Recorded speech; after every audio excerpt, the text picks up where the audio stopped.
Hello learners, आज हम पढ़ेंगे यूजेस ऑफ डायमेंशंस यानी कि विमाओं के उपयोग। तो एक इसका यूज़ ये है to check the dimensional balance of a physical equation, किसी भौतिक समीकरण के विमीय संतुलन का परीक्षण करना।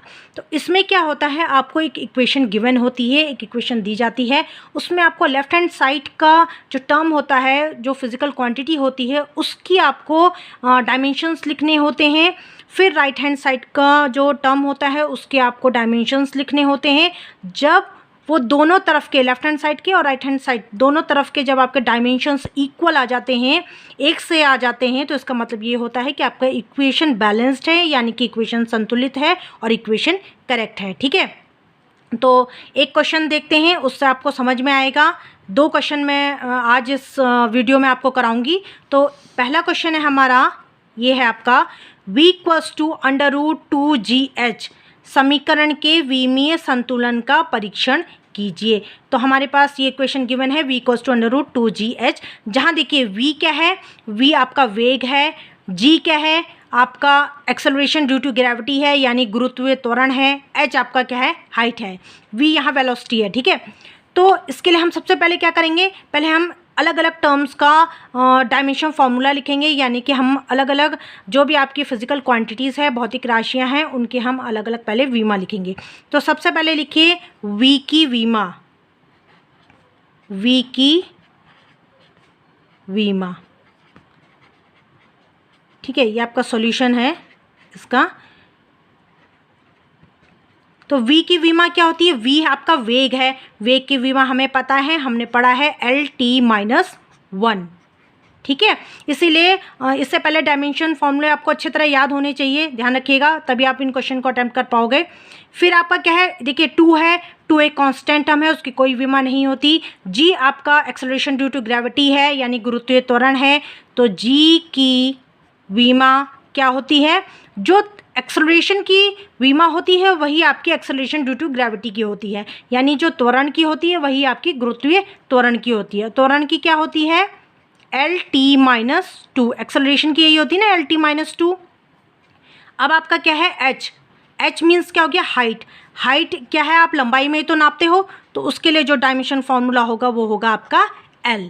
ठीक है, अब आप क्या करोगे, लिखिए लेफ्ट हैंड साइड की विमा, LHS की विमा।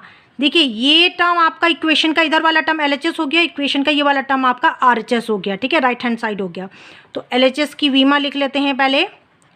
जो इक्वेशन के लेफ्ट हैंड साइड की जो विमा आई है वो आई है हमारी, क्या आई है, v की विमा अभी हमने क्या निकाली, LT⁻⁻1, ये निकाली ना हमने।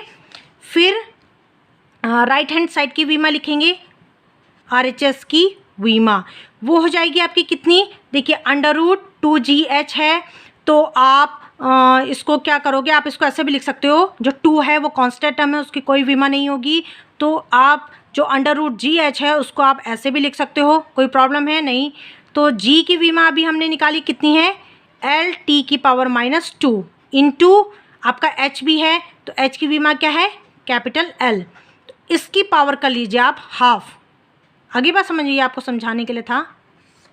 ठीक है, तो अब इसको सॉल्व करिए, ये हो जाएगा LL, तो हो जाएगा L की पावर 2, ये हो जाएगा आपका T⁻⁻2 bracket close, whole power half. ठीक है, देखिए इसका जो 2 है और इसका जो -2 है, इस 2 से कैंसिल हो जाएगा, तो आपका अंदर बचेगा LT⁻⁻1। ठीक है, तो हमने देखा कि LHS की विमा कितनी आ रही है, LT⁻⁻1, RHS की विमा कितनी आ रही है, LT⁻⁻1। दोनों साइड क्योंकि बराबर है, इसलिए आपका ये जो समीकरण है, जो इक्वेशन है, वो बैलेंस्ड है, यानी कि विमीय संतुलित है। लिखिए इस तरीके से लिखिए, चूंकि दोनों ओर की विमाएं एक सी हैं, अतः उपरोक्त समीकरण, शॉर्ट में लिख रही हूँ मैं, समीकरण सही है या लिखिए आप संतुलित है। ठीक है, तो ये आपका पहला क्वेश्चन हो गया। एक और क्वेश्चन देख लेते हैं, उससे आपको काफ़ी क्लियर हो जाएगा। सेकंड क्वेश्चन हमारा ये है, ये देखिए सेकंड क्वेश्चन क्या है आपका, विमीय विश्लेषण द्वारा किसी सरल लोलक के आवर्तकाल capital T equals to 2π√L/g के समीकरण का सत्यापन कीजिए। देखिए आवर्तकाल ये तो दिया हुआ है, T क्या है आपका, आवर्तकाल है यानी कि टाइम पीरियड है। ठीक है, हमें पता है 2π आपके कांस्टेंट टर्म है, इसकी कोई विमा नहीं होगी, इसके कोई डायमेंशन नहीं होगा। L क्या है आपकी लंबाई है, इसकी डायमेंशन होगा। G हो गई आपकी एक्सेलरेशन ड्यू टू ग्रेविटी, जो अभी अभी हमने डिस्कस किया यानी गुरुत्वीय त्वरण। तो आइए इसको देख लेते हैं। तो आप इसको इस तरीके से लिखिए, आप लिखिए सबसे पहले हम क्या लिखेंगे, लिखिए सॉल्यूशन। ठीक है, तो सबसे पहले लिखिए T की विमा, T क्या आपका आवर्तकाल है यानी टाइम पीरियड है। लिखिए T की विमा, तो उसके लिए आप लिखोगे कैपिटल T, जो टाइम पीरियड की विमा होती है हमें पता है कैपिटल T होती है। फिर लिखिए आप, फिर हम L के लिखेंगे क्योंकि 2π आपका कांस्टेंट टर्म है, इसकी कोई विमा नहीं होगी। तो L की विमा क्या हो गई आपकी, कैपिटल L।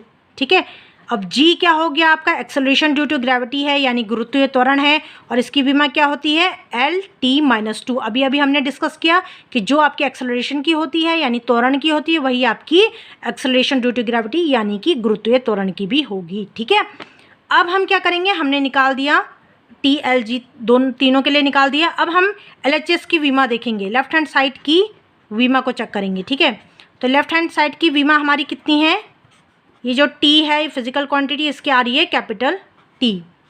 देखिए T टाइम पीरियड भी है, यहाँ इत्तेफाक की बात है कि जो टाइम पीरियड है उसको कैपिटल T से ही रिप्रेजेंट किया गया है। वैसे आपको पता है जो टाइम पीरियड होता है, समय होता है, उसका डायमेंशन फॉर्मूला भी आपका कैपिटल T ही होता है, ध्यान रखिएगा। ठीक है, फिर आपका ये हो गया। राइट हैंड साइड की विमा भी चेक कर लेते हैं, राइट हैंड साइड की विमा। अब देखिए ये जो 2π आपका, ये जो 2π है, 2π ये कांस्टेंट टर्म है, इसकी कोई विमा नहीं होगी। √L/g को आप ऐसे भी तो लिख सकते हो, L/g की पावर हाफ लिख सकते हैं हम ऐसा। तो आइए अब जो L की हमने विमा निकाली अभी, capital L divided by small g की विमा अभी हमने क्या निकाली, L/t की पावर -2। ठीक है, अब आप इसको, अभी इसको चलिए ऐसे ही लिख लेते हैं, होल ब्रैकेट करिए और ये हो जाएगा पावर 1/2। L कैंसिल हो जाएगा। ठीक है, फिर देखिए T-2 है, ऊपर जाएगा तो T की पावर 2 हो जाएगी, ये माइनस आपका पॉजिटिव में हो जाएगा, प्लस में हो जाएगा, ब्रैकेट क्लोज, ये हो जाएगा 1/2। 2 कैंसिल हो जाएगा, आपका क्या बचेगा, सिर्फ कैपिटल T। अब देखिए जो लेफ्ट हैंड साइड की विमा है, LHS की विमा हमारी कितनी आई, capital T। Right hand side की विमा हमारी कितनी आ रही है, कैपिटल T। इसका मतलब क्या है, आपका जो इक्वेशन है वो बैलेंस्ड है। लिख लीजिए आप इसके लिए, चूंकि सेम वही स्टेटमेंट लिखेंगे हम, चूंकि दोनों ओर की विमाएं एक सी है, अतः उपरोक्त समीकरण सही है, या आप इसको ऐसे भी लिख सकते हैं कि संतुलित है। आपको समझ में आ गया। ठीक है, तो ये दो क्वेश्चंस थे जिनसे आपको क्लियर हो गया होगा कि अगर इस पे बेस्ड क्वेश्चन आएगा तो आपने कैसे करना है। तो आज के लिए इतना ही, गुड बाय।